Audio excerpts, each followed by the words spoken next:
மதுரையில் பல்லாங்குழி உள்ளிட்ட பாரம்பரிய விளையாட்டுகளை மீட்டெடுக்கும் முயற்சியில் அரசு அருங்காட்சியகம் ஈடுபட்டு வருகிறது. மதுரையில் ஆட்சியர் அலுவலகம் அருகே உள்ளது காந்தி அருங்காட்சியகம். இங்கு உலக அருங்காட்சியக தினத்தை முன்னிட்டு தமிழர்களின் பாரம்பரிய விளையாட்டுகளை மீட்டெடுக்கும் முயற்சி மேற்கொள்ளப்பட்டுள்ளது.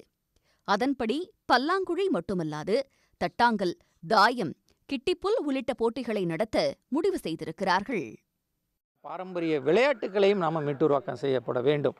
அதனுடைய முயற்சி தான் இன்றைக்கு பல்லாங்குழி, நாளைக்கு தட்டாங்கல், திங்கட்கிழமை தாயம், செவ்வாய்க்கிழமை நொண்டி, புதன்கிழமை கிட்டிப்புல், வியாழக்கிழமை கோழிக்குண்டு என்று பல விளையாட்டுகளை நாம் தொடர்ச்சியாக வச்சிருக்கிறோம்.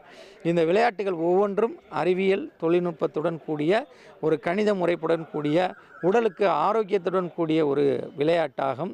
நம்மளாம் பெரிய பிள்ளை ஆகிட்டா பல்லாங்குழி, தாயம் இதுதான் வீட்டில் உட்கார வச்சு விளையாட வைப்பாங்க. இப்போ இருக்கிற பிள்ளைங்களுக்கு தான் தெரிய மாட்டேங்குது. அது ஆனால் உடனே எடுத்துக்கிறது என்ன எடுத்துக்கிறாங்கன்னா மொபைல் எடுத்துகிட்டு யூஸ் பண்ணுறாங்க. அது கண்ணுக்கு பாதிப்படுகிறது. இந்தமாரி விளையாட்டுனா ரொம்ப நல்லதும் கூட. வெளியே போகாது, மைண்டுக்கு நல்ல இது கொடுக்கும், நல்லா ரிலாக்ஸேஷனாக இருக்கும், அடுத்தடுத்த ஞாபக சக்திகள் கூடும், எல்லாமே நல்லது கிடைக்கிது. தியாயம், பல்லாங்குழி, பரமபதம், இந்த மாதிரி விளையாட்டுகள்லாம், கோலி, கிட்டி இதெல்லாம் யாருக்கு இப்போ தெரியுதுன்னு நினைக்கிறீங்க? எல்லாமே நம்ம அந்த காலத்தில் விளாண்டது தான். கிட்டி மூலியமாக தான் கிரிக்கெட் வந்துச்சு. ஆனால் இப்போ கிரிக்கெட்டு தான் தூக்கிட்டு போகிறாங்களே தவிர கிட்டி யார் விளாட்றாங்க? முதல் நாளில் நடைபெற்ற பல்லாங்குழி போட்டியில் சிறுவர்கள், முதியவர்கள், மாணவ மாணவியர் என பலரும் வயது வித்தியாசமின்றி ஆர்வத்துடன் கலந்து கொண்டு திறமையை வெளிப்படுத்தினர். செல்ஃபோனில் விளையாடாமல் இருக்கிறது கொஞ்சம் நல்லது. கண்ணுக்கு ஏதாச்சும் பாதிப்பு ஏற்படும், அப்புறம் அதுக்கு அடிமையாயிரும். அதனால் இந்த மாதிரி வெளியில் விளையாடுறது தான் பெஸ்ட்டு. அதனால் வீட்டுக்குள்ளே அப்படி தான் விளையாடிக்கிறது எப்பயுமே. எங்கள் அம்மா சொன்னாங்க இந்த மாதிரி பாரம்பரிய விளையாட்டு நடக்குது, நீ போய் பாருமா, பிள்ளைகளை கூட்டிட்டு போய் விளையாடினேன். என் பிள்ளைக்கு ஆசை வந்துச்சு, மகளை கூட்டிகிட்டு வந்தேன், அவளும் விளையாண்டா.